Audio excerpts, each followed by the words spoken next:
Hola, ¿qué tal?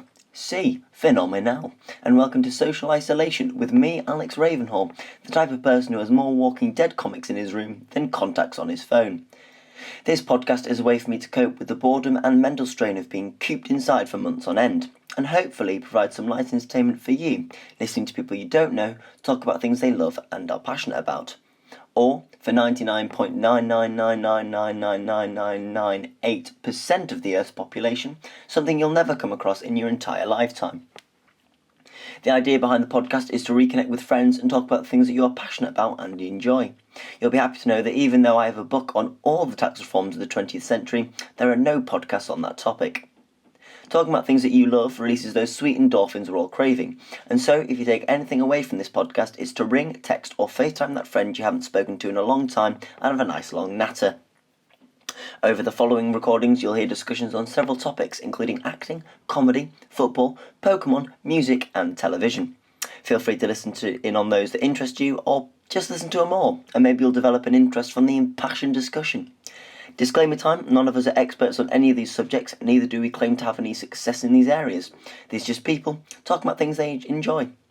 Finally, as you can hear, I am recording on this shitty little iPad, so apologies if the sound quality isn't quite that of some other podcasts. In today's recording, I get to live out a lifelong dream of mine, to talk about music. Never been able to do it before, but thanks to my brilliant guest Peter Brennan, we're going to live our lives through about 5 playlists. Not all going to be doom and gloom, there's going to be some fun ones in there. We might even swear, my God. So watch out for that and enjoy. As you will realise throughout some of these recordings, I like to set myself little challenges to do and never do them, and I still record them and put them in. But this time, I'm going to start speaking a Scottish accent and see if Peter notices, and I'll definitely do it because this one's pretty easy. Enjoy the podcast. Buongiorno. I'm gonna kick this off by introducing my brilliant guest. He's a really good friend from uni. He's a really talented fellow. He's a really good actor, and he's even took a shot to the Fringe before. It's the brilliant Peter Brennan. Hello, Peter. How are you? Hello, great boy. I'm good, thanks, mate. Coping in the quarantine. Yeah, it's a bit dead at the minute, but stay indoors. It's a bit dead, but we're doing this. We're coping, and we're having a great time. Are we coping? Because we are doing a podcast. We're just about coping. We're getting there. Can. Peter, we're online doing this, and it does feel a little bit almost like a video conference. And I'm sorry to drop this on you, Peter, but it's an interview. It's a job interview. Ha ha. Shit. Yeah, that's right. I've been fooled. So, as every good interview starts, I'm going to ask you the first interview question that every interviewer will ask the person they're interviewing. What job am I interviewing you for? It's for TikTok celebrity. Oh, snap. Yeah. It's been a long time passion of mine. TikTok, creating content, and I just feel like with this job I could just take it to the next level. Well, that's what you need. It turns out I am TikTok mogul, gin glass Budweiser. Oh, you are? Yeah. Oh, I've seen your videos. Yeah, I do a lot of things where I talk about Budweiser and gin. It's quite cool, you know.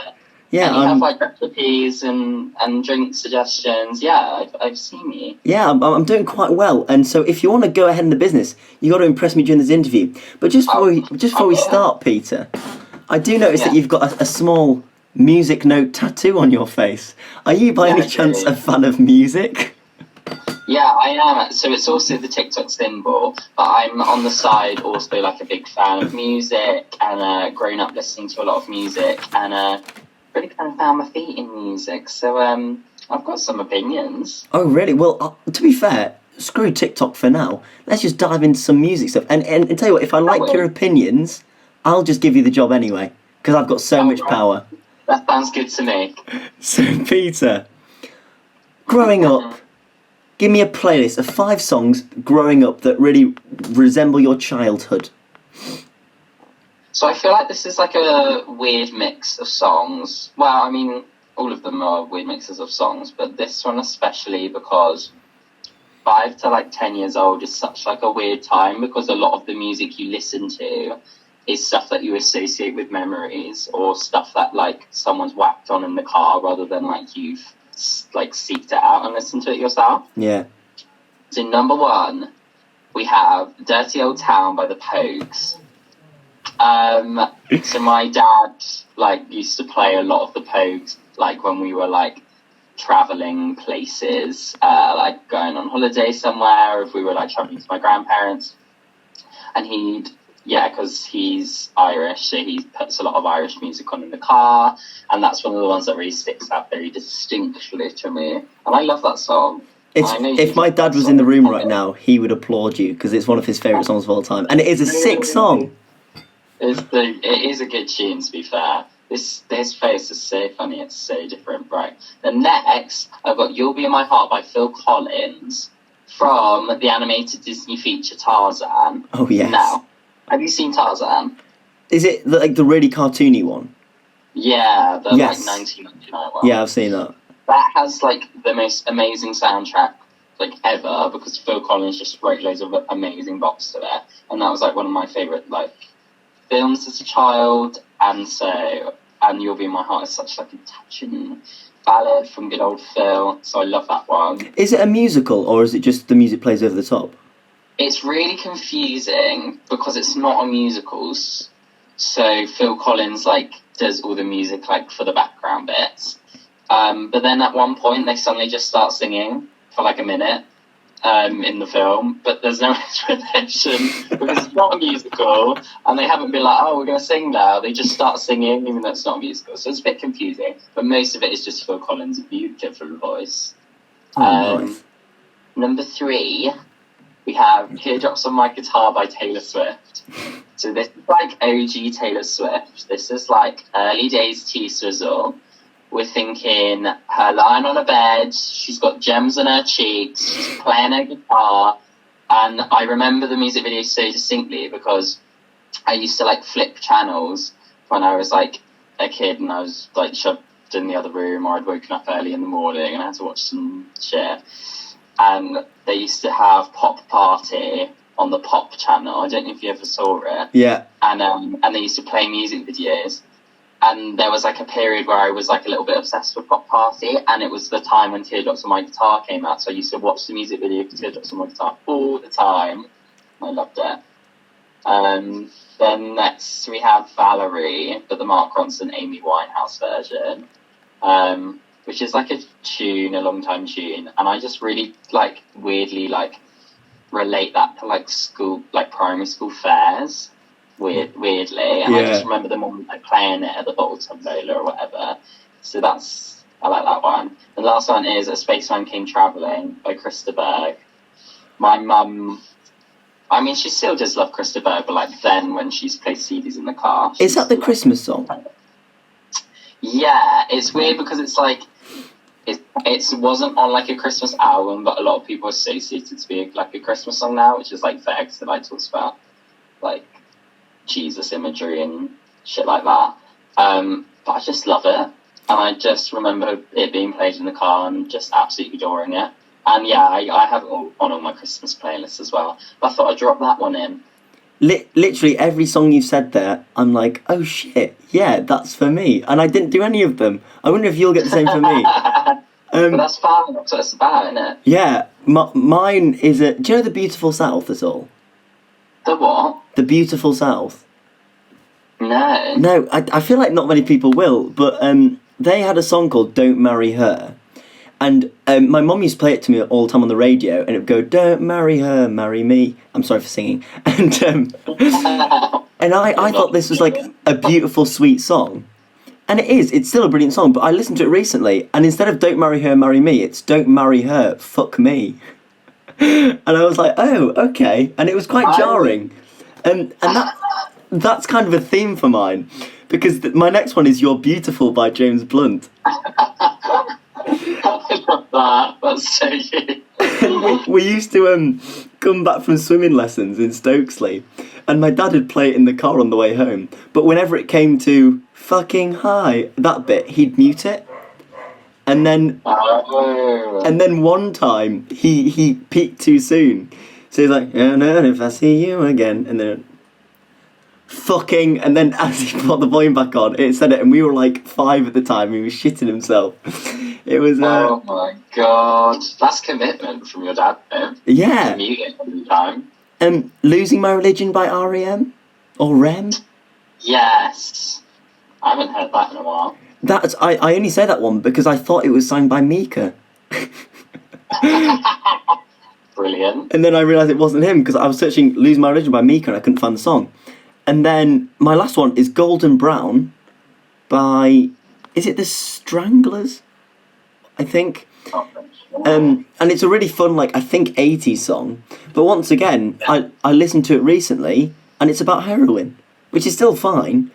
But, you know... It's weird, isn't it? When you, like, listen to songs again and you, like, find their true meanings, or, like, you think about songs you sung when you were younger when you didn't really understand them. It's weird. Yeah, it's like, isn't the Copacabana about a sex worker or something? I don't know.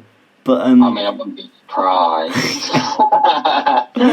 There's a lot of stress involved, because you expect to be one thing and it's really not. I just, like, when I chose Valerie, and then I started looking through Amy Winehouse songs, because it's like, oh, Amy Winehouse. And then, obviously, like, Rehab, she's, like, very bluntly talking about Rehab. And I just remember singing that as a child, and just, like, not, like, thinking about what it meant at all. Yeah. Like, they're trying to make me go to Rehab, and I say, no, no, no. And I would just sing that and wouldn't know what it meant. It's so weird. I'm the same. Luckily, I didn't sing Don't Marry Her, Fuck Me when I was about 5, but... Maybe you heard the radio edit version. Yeah, no, because I asked my sister today when I was writing this list, and she said, yeah, the radio edit is Don't Marry Her, Marry Me.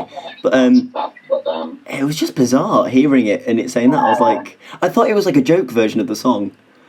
Yeah. Oh, I love that. For you, Pete, can we talk about that? Is it more important for you like a melody or what the words mean? Do you think? Well, just in general, rather than like a childhood. Yeah, because you might touch on it in the other playlist, but just as a general rule, is it more about the music or the lyrics? I think it's hard. It's hard to separate them, but then at the same time, if I'm thinking about separating them, I would prefer to listen to like a film score or an instrumental more than I would listen to like kind of poetry, and they're both very valid in both ways. Yeah. But film scores and instrumentals like very much evoke more feelings for me than poetry necessarily does. So I would say the melody, but I think it's something that's actually quite like changed throughout my life. I think when you understand music more and like find kind of parts of music and genres and artists that you really like, then you start to appreciate melody more. Whereas when you're younger and you just hear kind of individual songs or singles on the radio or whatever, you maybe think more about the words and stuff. But when you start to listen to more albums and a lot of an artist's work, then that kind of melody and that constant tone that is throughout their work, I think you appreciate it a bit more. Yeah, I think it is something is in genre, I think. Because I know people quite often say, like, pop is quite vacuous because it's not about, like, any meaning. But I think that's valid in itself because it's catchy. You enjoy the music, and it might not be there lyrically. But then, and you've got to try and stop me here because I don't want this to be an Irish folk podcast. But Irish folk music, or folk music in general, is very much like a ballad or like a story, from start to end. So I agree, and they normally don't have a massive amount of instruments. Quite often they'll actually start with no instruments and then the instruments come in halfway through. So I agree. I think it's like it's dependent on what, and also age I think impacts into it more as well because you take different meanings from it. And you appreciate different things at different ages. It's just how it works. Yeah. Me and Peter both enjoyed church growing up. And also, we went to primary school, and as every single primary school in the UK does, they have so many kind of hymns and songs. So for next, Peter, this next playlist is called Hymn Me Baby One More Time. Oh, I love it. I love it. And I want you to tell me your 5 either primary school songs or hymns. Because I feel like people know more than they realise with these things. And I feel like they do. So I've like basically done 5 hymns because I went to a Catholic school, so we didn't really sing much else. Yeah. So first we have the Servant King. I feel like this is... I don't want to have to sing it to remind you, so you know it, right, Alex? I might be getting the wrong one. I'm This thinking... is our God, the Servant King. He calls us now to follow him, to lead our lives as a daily offering. I'm not thinking anymore, I'm not saying. I like that one because there's a really good lyric in it. This is weird because, like, obviously, like, we make a fun of, like, a lot of, like, our, like, Catholic school days and, like, as we used to sing. And, like, but actually, like, the ones I've picked in this thing are ones that, like, I actually, like, really, like, found something meaningful in. Yeah. Even though I feel very, like, a little bit disillusioned with, like, religion now. This is going to give me the lyrics, yeah. So, I just really like the line that said, hands that flung stars into space. No. Don't know why. I just like it. Anyway, so, big tangent. The next one is Turn to Me. It's like, I don't know if you'll know that one. Oh no, it's alright. It's like, turn to me and turn and be free. I just like the melody of that one. Yeah. Since we're talking about melodies. That's one, like, Servant King, I really like kind of lyrics. Turn to Me, I really like the melody. Shine, Jesus, Shine, because it's a motherfucking classic. It is the greatest song ever made. I'm going to say it. And I have memories of everyone, like, dancing at, like, the end of, like, school maths and, like, clapping and stuff. And, our family friend was the person who played the piano for the school masses, and sometimes people play Shine Jesus Shine way too slow, and it's like Shine Jesus, and she was like not having any of it. She was like Shine Jesus Shine, do it really fast, try to get everyone out of the church. Just it was brilliant, and everyone was just like, yeah. I'd say it's the most football chanty hymn there is. There's something about it that really, like, gets you impassioned. Yeah, it's like everyone gets involved. I love it. Then this one, I don't know if you'll know. I picked this one. It's called My Lighthouse. It's by Brennan Collective, so it's like more of like a poppy hymn. Ooh. But I chose that one because like that was like a lot like later that I was like I like got into that because it was like, you know, a bit more poppy, a bit more like contemporary. Like when I was in year 6, I was like, oh yeah, this is my shit. So that one. And then because the Lord is my shepherd, there's a really specific version that I put on this playlist, which is meaningful to me because I always used to sing it. And I also sang it at my granddad's funeral. Oh. Not to go down from things. Not that it's that deep at all. But that's why I picked that hymn as well, because it's one of my mum's favourites and she used to enjoy me singing it. So then she asked me to sing it at my granddad's funeral. Yeah. That's so, like, the thing. It's weird because like hymns, like although we like take the nick of them, like they do have like weird, meaningful memories with them at the same time. You know what I mean? Well, that's the thing with hymns. Like, quite often you're brought up. I didn't go to a Catholic school and thing, but like that was what you would sing. No, I went. So I went to church all the way through my childhood, but I went to just like a comprehensive. But aren't state? Did I think you went to Catholic school? I think state comprehensive schools have to be Christian, don't they? Because it's the religion of the country. Yeah. Oh mate, I'm not even sure, but a lot of the states like comprehensive school. I mean, mine was a state comprehensive school, but it was Catholic. But a lot of them, the non-religious ones, do hymns anyway. But as you were saying, like hymns are a weird one because you grow up with them, and there are quite fun ones and things. But then there are times in your life where you're like big moments in your life because weddings, funerals, like the big really traditional celebrations where they take on a really different meaning. Yeah, for sure. And so they can have a real quite profound effect, I think, overall. Yeah, and it's so weird. And like, if anything from like my Catholic days has stuck with me, it would be the music. Yeah, I'd say the same, to be fair. Just someone else, isn't it? Yeah. Have you got 2 more? on the old playlist? 2 more? Or was that them all? I can't remember. That was 5, sis. Oh yes. Must be 7. For me, Gaudete. Yeah. Oh, Gaudete, mate. That is a banger in Latin. That is. Yeah. Whole world in his hands. Sorry, say that again. Whole world in his hands. He's got the whole world. Yeah. And I got so into that song.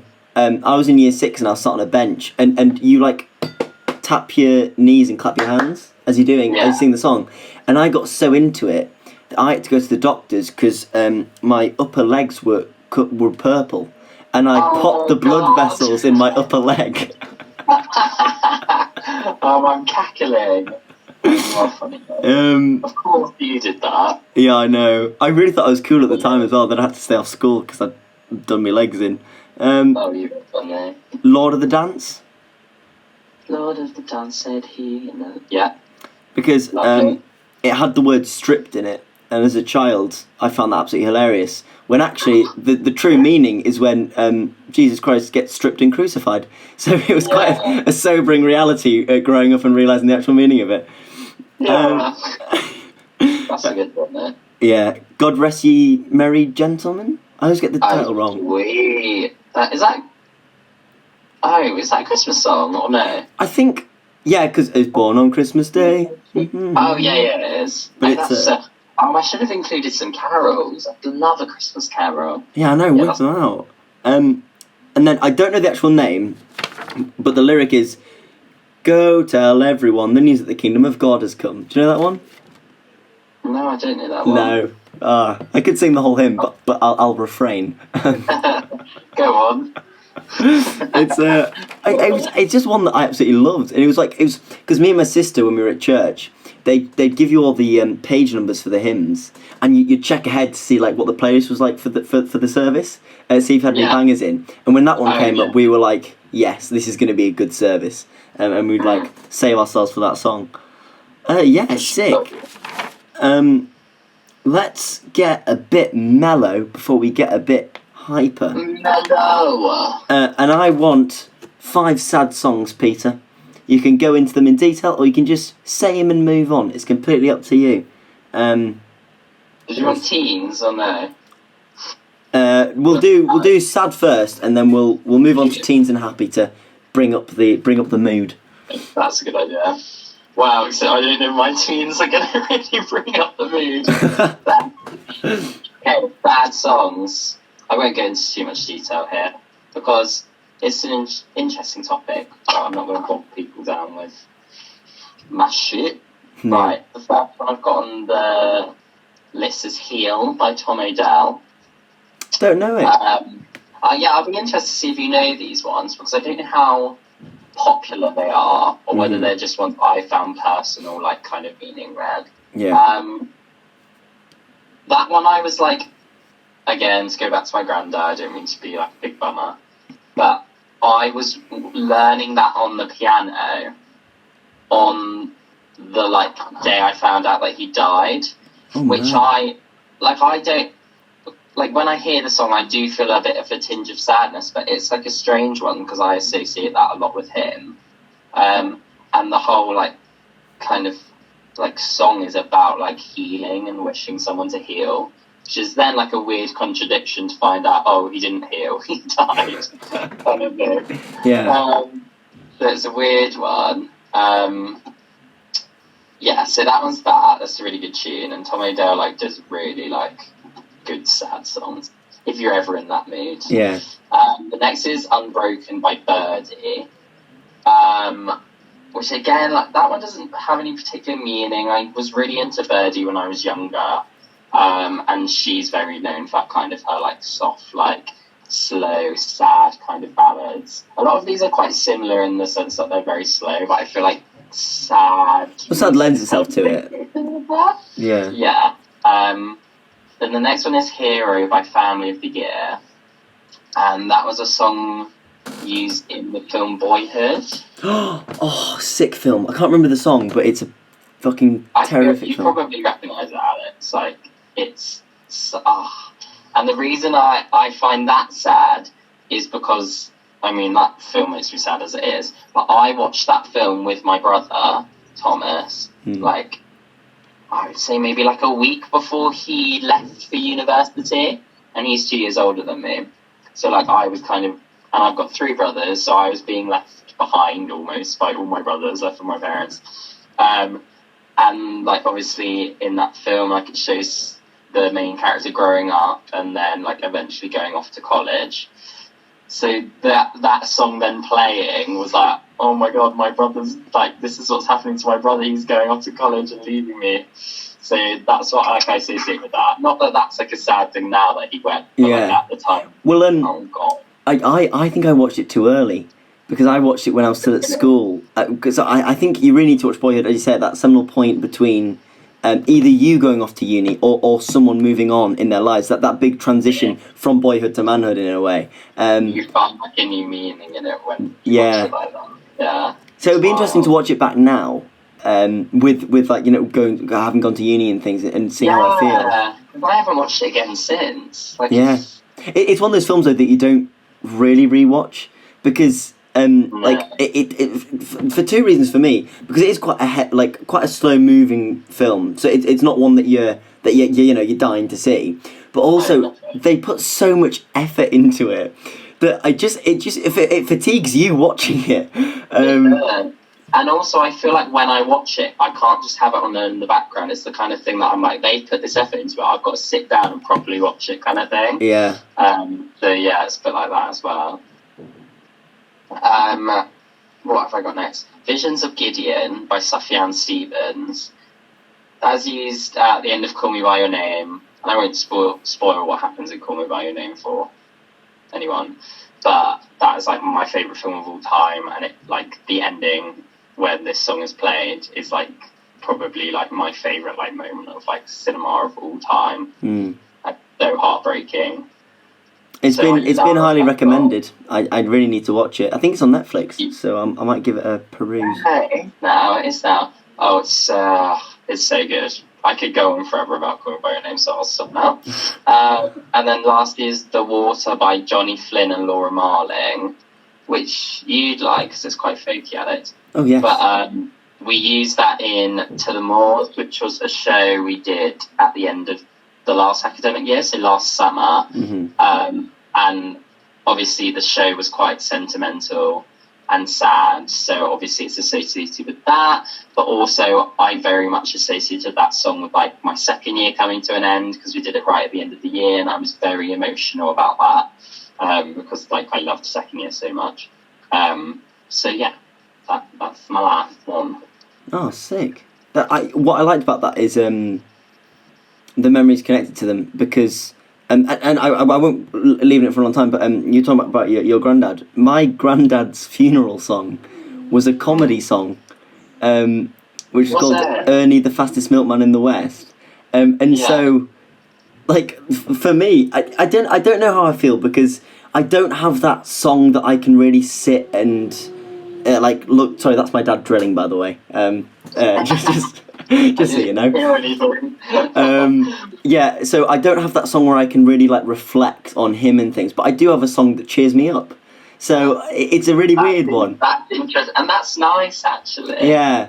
Like, you don't, especially when you're thinking about people, like, you know, dying and moving on or whatever, you don't want to think in a sad way, do you? You want to think in a hopeful, nice way of their life. Yeah. That being said, my funeral songs, I'm not going to leave a dry eye in the room.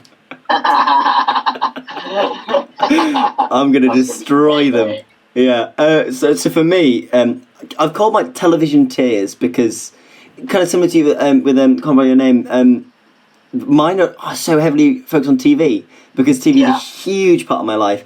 And in fact, nearly 3 of them were from the same TV series, and so I'll do those ones first. So it's it's a song I go on about. Sorry? Was it How I Met Your Mother? No, but I did watch that recently, and the ending was shit. The first one is Hey Ya by The Blanks, and it takes an amazing pop, high-intensity song and it slows it down. It's acoustic, and it is literally beautiful.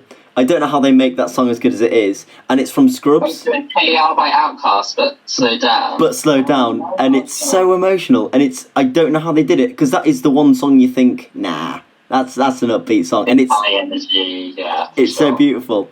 And the second one, it's a bit of it's only sad in the circumstances, because I now listen to the song and I find it quite funny. How to Save a Life by The Fray. Not funny, but like it's a bit of like a meme.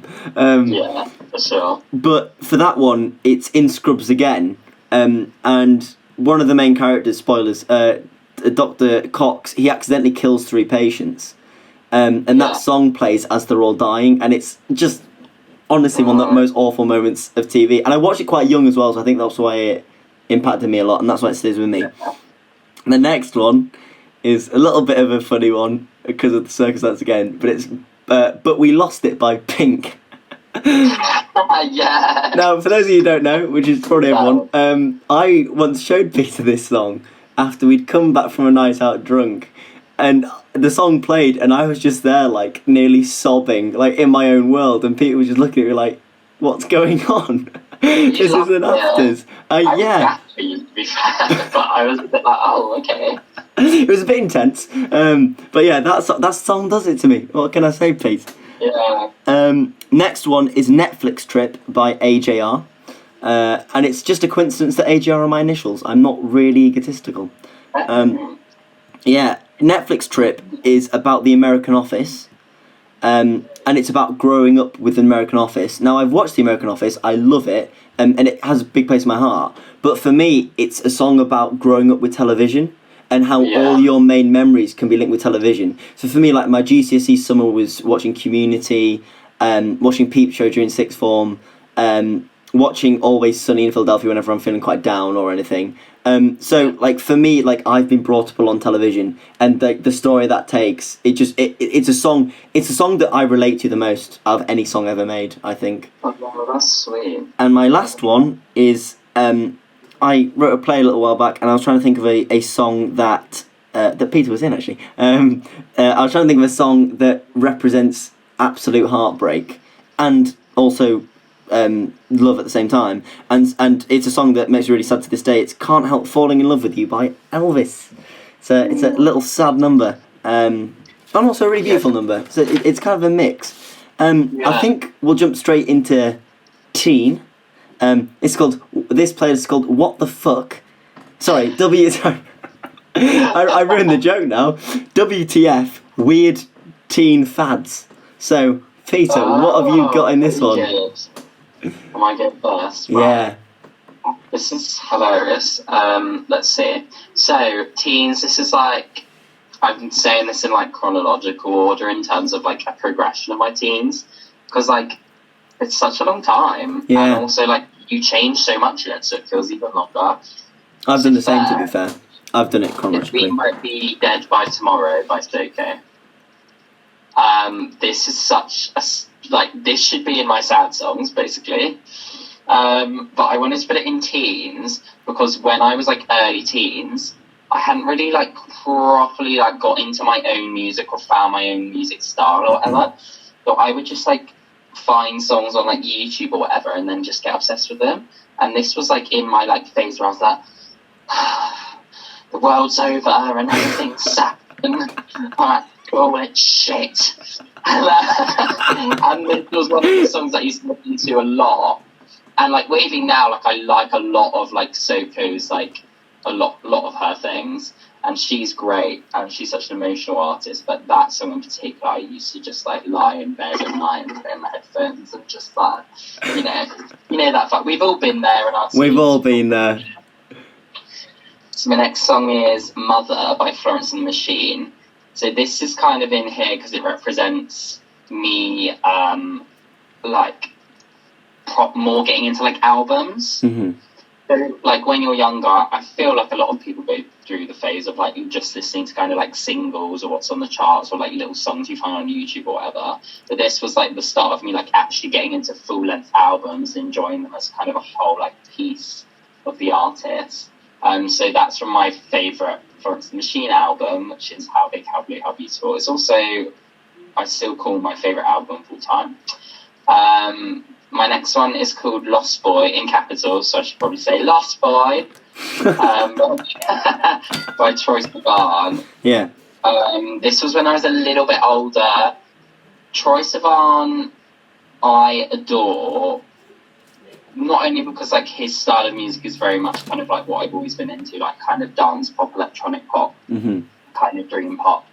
But like he was obviously like a young gay artist, so he's one of the people I very much like I've looked up to in him living his truth and his existence. And when this album came out that Lost Boy was from, which was how big, not how big, that's the Florence Machine album, Blue Neighborhood, it was in a very like tumultuous time of me like coming to terms with my sexuality and kind of working out who I was, so he was very much kind of a light within that.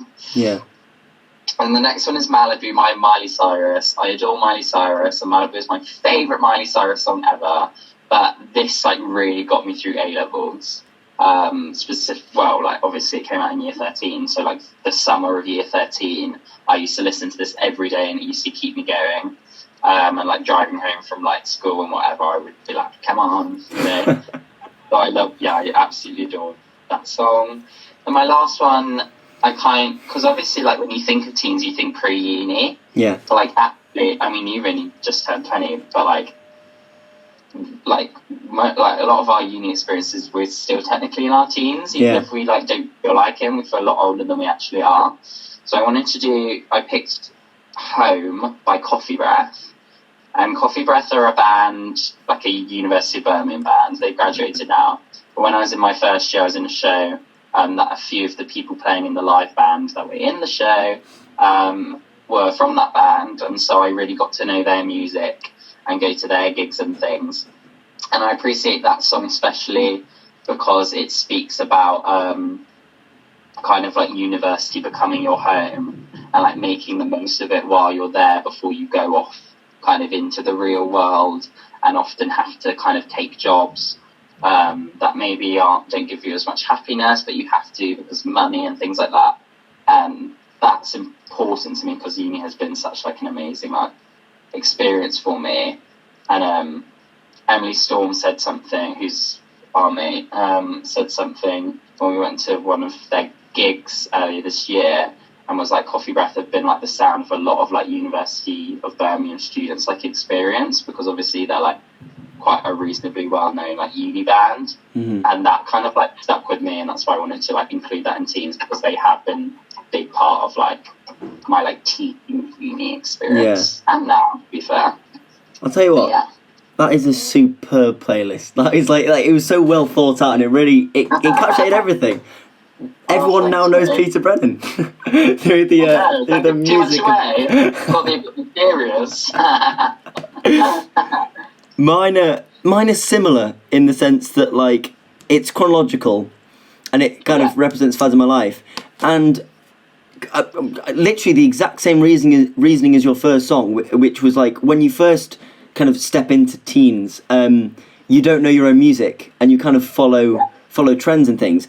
And for me, early years of school, everyone was obsessed with electronic dance music.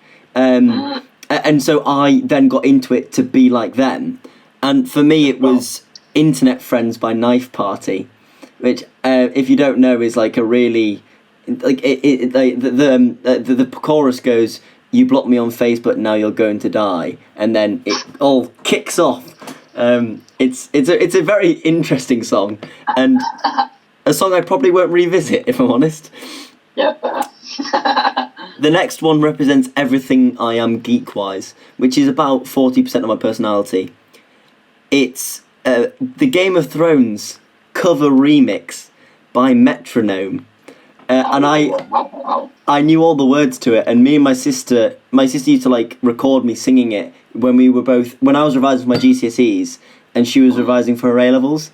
And so that song also brings back the really fun memories of like us just messing around and having a lot of time together at that stage. Similarly, I don't know the name of the song, but do you know the Made in Chelsea theme? Oh, yeah.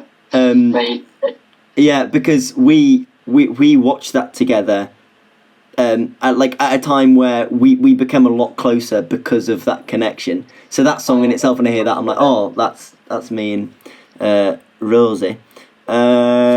Next up is Kicks by Barnes Courtney. Barnes Courtney is I think my favourite artist of all time. He's really cool. And it's like alternate rock music. And what I love about it is I got into him because of an advert. I think it was a car advert. And the song, do you know Glitter and Gold? What? Glitter and Gold. It's his most famous one. But still not many people know it. I might recognise it if I hear it. Yeah, but he played that, and that was played in the advert, sorry, and then I was like, oh, I really like this, and I was trying to find new music, and I was like, I like that song, I'll listen to the rest of his stuff, and I absolutely love him. I saw him in Birmingham this year, and it was the best gig experience I've ever had in my life. Yeah. It was absolutely incredible. Next up, Shotgun by George Ezra. Because it represents the summer I got my A-level results, which was one of the best summers of my life. Because you finished your A-levels, you had an amazing time, you saw everyone. Everyone was legal drinking age. And me being me, I did wait till I was 18 because I was shit scared that I was going to get put in jail or something. And it was such a good summer. And then we went to Budapest as like a post-exam holiday. And that was amazing. And then, this song was like the song of that time for me. Yeah, I really stayed there. That was summer as well. Yeah. It was such a sick time. And weirdly, when we were in Budapest, it wasn't Budapest by George Ezra. It was Shotgun. We really did try and push it. Because he got that song. Exactly. And then the last song, which you will know because you saw me seeing them live, is She's Casual by The Hunter. Which is similar to yours because it covers university. So in first year at University of Birmingham, there is a thing called Vale Fest, which is a big like outdoor, mostly student, festival. But they get a headliner, and they had the Hunter last year, and it was just I got into the Hunter from a friend who'd moved away to Israel, and so there's that connection with him. And then I heard them live, and it was just absolutely amazing. And it was at a time when I was kind of finding my feet in my first year. I was making a lot more friends than I had earlier on. And it was just a really nice time. It was one of my best memories of university. So that's the one for me. Let's cheer it up, even though we're pretty cheery already. And let's go for good end. Yeah, let's go for happy, because let's get fucking happy. That's what we like to hear. Yeah. So Peter, your 5 happiest songs, if you would. Okay. Let's go. The first one, these aren't in any particular order at all. The first one is 3 Nights by Dominic Fike. Yes! Which we love. I just love that song. That is, I associate very much with last summer. Which was like one of the best summers of my life because I went to America and I worked there and it was really hella fun. And also that was my most played song of 2019, and 2019 was probably like one of my favourite years of my life. So yeah, I just associate that with a lot of happy memories. Foundations by Kate Nash, because I think it's potentially one of the best songs ever created. And whenever we go to Gales, we always have to go to the indie room, and I'm always waiting for them to play Foundations. And then when they do play Foundations, I go mad, and Alex goes mad as well. And we just have an amazing time, and everyone looks at us weirdly because we thrash our bodies around. Foundations and Shine Jesus Shine are the best 2 songs ever made. It's official. It's true. If they put on Shine Jesus Shine at Gales in Birmingham, mate, that's a night made. Level. Then I've got Love Shack by the Fugitives, because it's just boppy, and it's super positive and upbeat, and it just gets me dancing. Speaking of dancing, the next one is I Want to Dance with Somebody by Whitney Houston. Absolutely stellar. Because I think that's just the pinnacle of an upbeat, happy, jazzy song. Yeah. And also, I just remembered that this wasn't the reason I put it on there. I sang that at the like karaoke room place we went to when we went to the Edinburgh Fringe in first year, and that was a fun night. Not that I remember it, but I remember the videos of me singing that. So, and then I included "Physical" by Dua Lipa, which is a very new song, just because I wanted to include something fairly recent and from quarantine. And, like, I've been listening to so much music since, like, we've been in lockdown, especially, because, like, what else is there to do, you know? Exactly.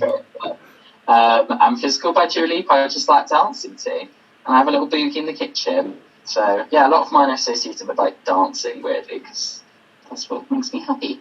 Well, your reasoning for Foundations, is it? No, this is... No, sorry. I've got a very similar song, but in my best playlist of all time, so I'll save it for now. Okay. My first one is From Ritz to Rubble, Arctic Monkeys, which, once again, it's my favourite Arctic Monkeys song, and I had to include them because they were a huge part of my life, probably 15 to 18, and even now I still listen to them. But it's just, like, it's a song that comes on, and it just gets me hyped. It makes me so, like, upbeat and things, like... Yeah. Quite often before I've got a show or I'm doing a performance, I will listen to that to calm my nerves and get me in the right positive headspace. I love that. It's an absolute classic. My most played song ever on Spotify, High Hopes by Panic at the Disco. Hey. It's a motto I live by. You've got to kind of... You've got to have high hopes. You've got to push yourself to really go as far as you can, because you're a lot better than you think you are, and it's a really nice number to reflect that. Uma Thurman by Fall Out Boy. It's once again, it's just the music just really gets me upbeat. Uma Thurman and From Ritz to Rubble are the songs I listen to. I've got like a playlist of 4 songs that I listen to before, if I'm nervous for anything, if I'm about to play football, if I'm about to perform, if I'm about to do stand up or something. That's what I listen to really make me happy. The Other Side from The Greatest Showman. Oh, no. Yeah, it had to come in at some stage. It's that or folk music, so they're your options. Yeah, I haven't gone on to add to that. Once again, it's the intro to the song, and it's like the speed of it, and also watching it, because it's choreographed superbly. So like everything together is great. And you love that film as well, so... Yeah. And then there's, very similar to you, mine is a isolation song, but it's not a new song, it's just a song I've got into since I've been in isolation, because my flatmate, when we were still both in Birmingham, is a massive fan of Coldplay, and they released an album recently that's pretty good. And then I came across a song with Chris Martin and Kanye West, Homecoming, which is a song that really... it's a really good song to walk around. If you're walking from A to B, you put that song on, because it's just a nice little number. As you walk from your bedroom to your kitchen. Yeah, exactly. Once you're a lap of the house, listen to that song, and that's it. That's your daily exercise for the day. Lovely. We have got one more playlist, but I'm just going to ask you some off-the-cuff questions, if that's all right, Pete. Oh, shite. Yeah, that's right. You might not have an answer for this, because people don't often listen to this type of music, but similarly, it might be a song that's unironic, but the funniest song that you can think of. Song. Yeah. So it could be like a really bad song that you find funny. Okay. Or it could be like a comedy song like Bo Burnham or someone. I have just thrown this on you as well. Mine would be, which while you're thinking, is Prejudice by Tim Minchin, which is a song that I cannot explain, because if I explain it, I'll ruin it. And the first time you hear that song is one of the best things you'll ever... And you will laugh. You'll laugh out loud, I think. So that's mine. It's Prejudice by Tim Minchin. Tim Minchin's very good at comedy music. I feel like I would pick something probably from, like, a musical. Yeah. But I can't. What's the first song from The Wedding Singer? Oh, my God. You're so right. I would pick, from The Wedding Singer, Let me get the exact title because I do want to fuck this up. Yeah. For all my Wedding Singer fans out there. somebody Kill Me from The Wedding Singer is so funny. Oh, good shout, Alex. Yeah, it's basically the moment where, like, he's just been, like, it's very early on, so this isn't a big spoiler, but, like, been left at the altar, and then he's just, like, despairing about life, but it's hilarious. And when I saw it, it was absolutely fantastic. Yeah, that's quite funny. Yeah, oh, that's a good one. Good shout, mate. Yeah, thank you very much. Worst song ever made? The worst song ever made? Yeah. I have this prepared. See, like, I was thinking, what is the worst song ever made? And, like, you come up with classic things like Crazy Frog that are just, like, annoying. But I was like, no, I like one, like, yeah, that's annoying, but I don't despise it. You know what I mean? Exactly. I'm sorry if anyone likes Liam Payne. I don't know if you would like him, but all his solo stuff is absolutely god-awful. It just is. So I was kind of like thinking, which one should I pick? Because most of the worst songs ever made are by Liam Payne. Is that One Direction? Yeah, he's one of the guys from One Direction. But unlike Harry Styles, who slays life, Liam Payne does not. Doesn't do quite well. He has a song called Both Ways from his latest album. Not that I've listened to his latest album, but I have heard this song.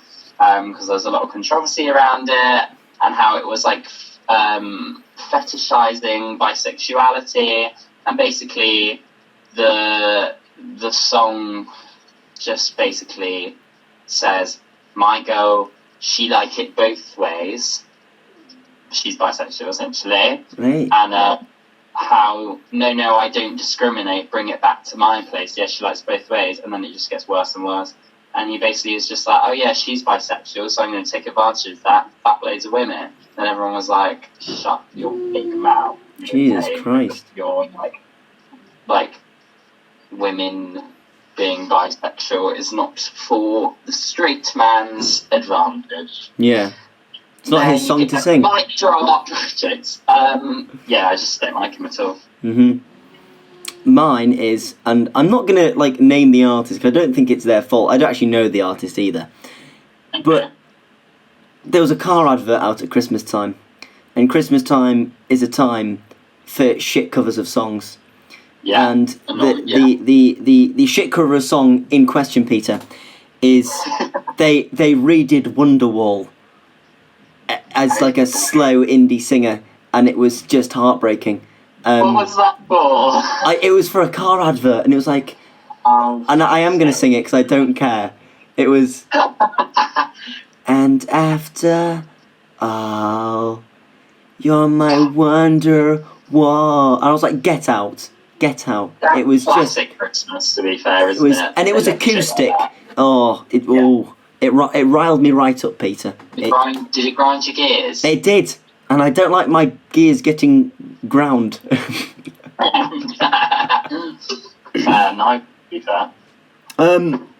We will get on to the final couple of questions, but I've just got a couple more off-the-cuff ones to hit you with, just because we mentioned it. I do better on these ones. Right.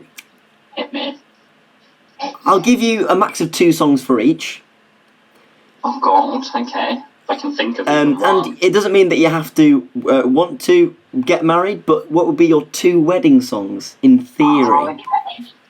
So let's say First Dance, and then just like a song you'd want at your wedding. Okay.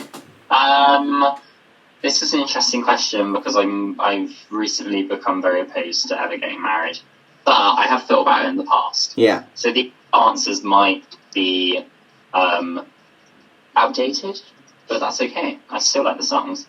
So, Come What May from Moulin Rouge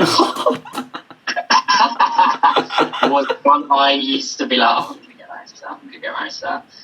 I just love that song. There's really no other reason other than I just love it. And it's super dramatic as well, and I'm a dramatic person. What was another? Yeah, so like, see, I don't know if that would be a good like first dance song though, because it's very. It doesn't have to be a first dance one, to be fair. You are? It doesn't have to be like a first, just like two kind of wedding If songs. that was like my like happens in the wedding, Yeah. and my first answer would be it's from the film Enchanted. You can tell these are outdated because like these are like films I watched like years and years ago. And it's called So Close, and it's sung by John McLaughlin. John McLaughlin. And I would very recommend listening to it. There's a really good scene in Enchanted. Enchanted is a very underrated film. Amy Adams does a spellbinding performance in that film. Didn't know she was the voice. That she what? That she sang? Yeah. Yeah, she's brilliant in it. And there's this like scene where she like where they just have this big dancing scene basically at this like ball thing. Yeah. And this song is played and it's just absolutely fantastic. And I could just imagine dancing to it. So that would be my first song. That's sick. What about you, Yes? Well, I'm gonna cheat my own question. I've only got one because and it's the song that'll play when everyone's pretty drunk, and like you've undone your ties, your suits are on the side, you're a bit sweaty, and you're a bit all over the shop, and then it would be Sally McLellan by the Pogues, I think. By the Pogues, yeah. And it's just we sang it at New Year. With another song that I'm going to mention later, so that's why I'm not saying that. But it's just like we were all stood in a circle, kicking up and throwing ourselves around. It was just such like an upbeat, like really family song, and it was just perfect. I love that Irish wedding. Yeah, fingers crossed. I mean, I'm not Irish in any way, but that's how I want to live my life. What would you say are your funeral songs? My funeral songs. If it's not too like. I don't think I'd want, like, obviously you said you were going to make people weep at your funeral. I don't know if I'd want to do that necessarily.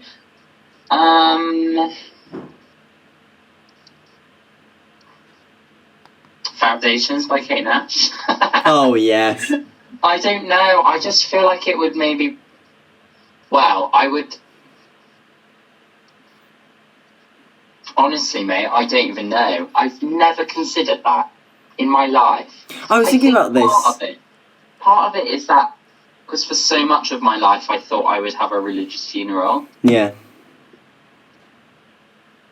If I die, not to be, bleak, but if I die soon, I will have a religious funeral because my parents will be doing it. Yeah. Kind of. They're very religious, which is fine, like, that's absolutely fine. I will have my headphones in listening to Foundations, don't you worry. Thanks so much. So I, hadn't really considered it, because I was always like, oh, it'll just be some hymns, I guess. Yeah. But I don't really have an answer, I'm afraid. No, that's alright. I've got... What would yours be? I've got 3. Once again, I give you rules, then I just fuck them over for myself. It's my interview, okay? No, 2, they're both Barnes Courtney ones, the first 2. It's Golden Dandelions and Goodbye John Smith, which are just sad songs, really.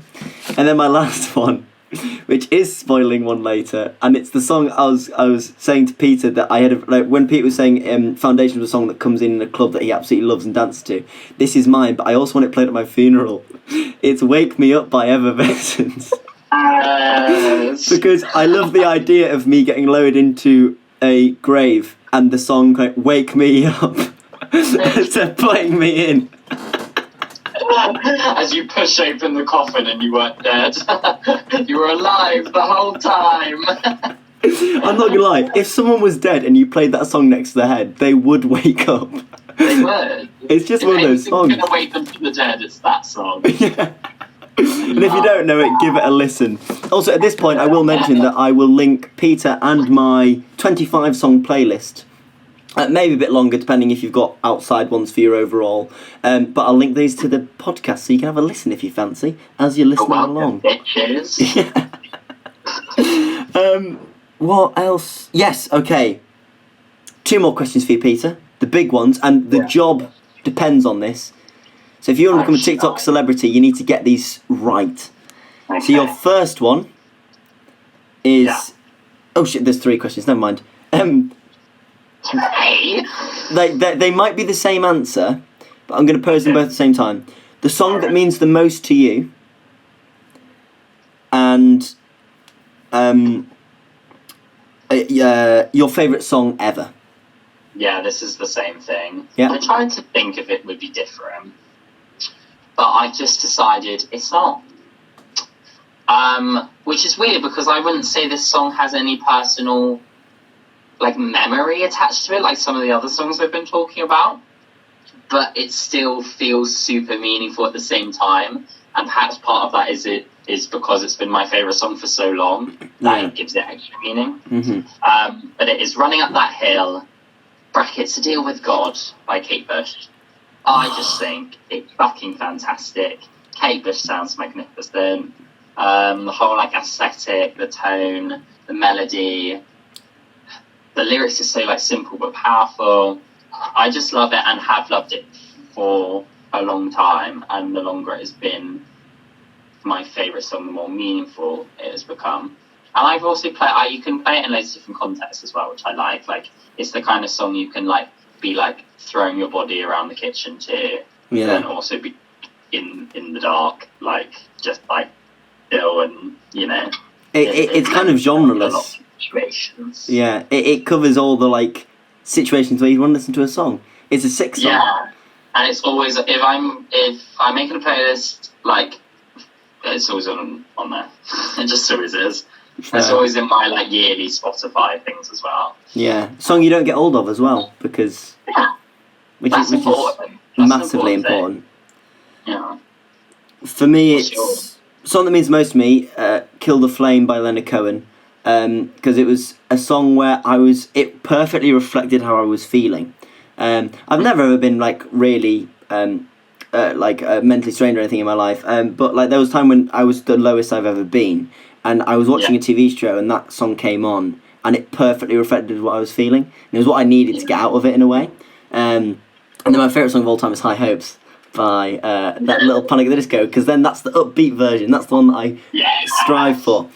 It's final question time, and I'm going to go first because I'm going to run through mine so you've got a bit more time for yours. And that is, we've talked about a lot of songs, Peter, a hell of a lot of songs. But what you've got to do now is you've got to pick your top 5 ever. This is a deal breaker. This will get you 1 million views on your TikTok if you get this one right. You'll be the mainstream.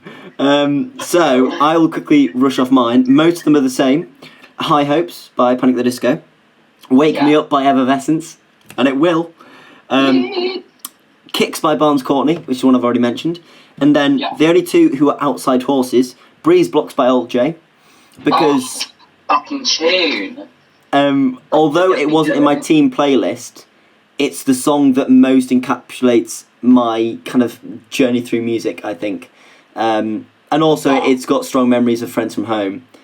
And then finally, and if you take anything from this podcast, apart from everything Peter said, if you take one thing away from what I've said, it is listen to "Step It Out Mary" by the High Kings. It is a superb, brilliant, sad, happy, quick, slow folk song for the ages. And that's it. That's the truth. Have a folk song in there if you're Alex Ravenhill. Yeah. And I kept my folk songs down to a minimum. I really did try, but that one you're not getting away from. So Peter, here we go. Yes. It's make or break time. Your top 5, go. Fewer than I've said before, so I'm going to start with those. "Running Up That Hill" by Kate Bush. Yes. My piece on that.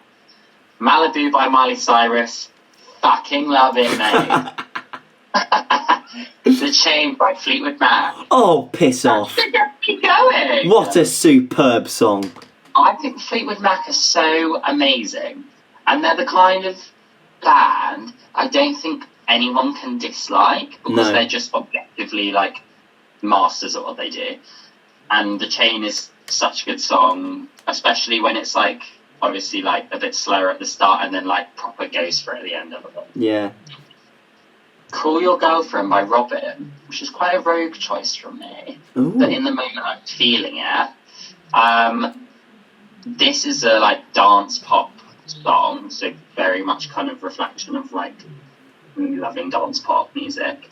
And it's like you can like boogie to it, but it's also quite meaningful. And if you like sit down with the lyrics, I just love them a lot. And Robin is very talented. And then finally, somebody that I used to know but go to. Yes! Because people forget what a tune this is, and it is so incredible. Like, me and Alex have in the past reenacted the music video with absolutely no regrets. No. It's just such a belter to sing along to, and I love it. And he's such a one-hit wonder that it just makes me love him more, because I'm like, did you have any other music? I've never heard it. He doesn't need it. He's living off those sweet royalties. He peaked. That's probably why he stopped. He just peaked. Yeah, but I just love that song. I think it's so well written as well.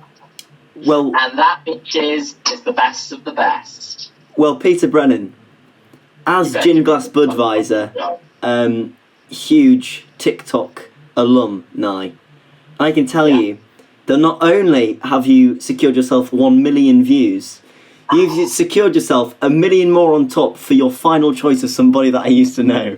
Oh, You absolutely smashed it. I've won. You have, and now just as a friendly question, because you've got the job, don't you worry about it.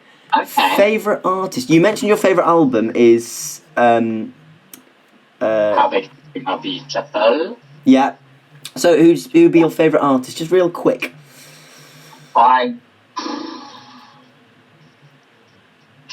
Florence and the Machine. Off the bat, I would just say, just because I've loved every one of her albums, and she was like my introduction to like actually liking artists and albums rather than singles. Peter Brennan, thank you so bloody much. I've had an amazing time. It's been lovely to see your face. Like the most fun I've ever had in my entire life. Well, that's what it's come to. It's podcast during isolation. That is our peak. This has been lit. Thank you so much. Mate, thank you. I've had a great time. We've got more podcasts coming up. Just listen to them, please, if you'd like to, because there's more great people like Peter on the way. Thank you so much. We'll be releasing, I think, a podcast every so often. But I'm recording these now and I'm going to put them on later. I'm just rambling now. I'm just going to say goodbye and thank you very much to Peter. Thank you very much, guys. And see you later.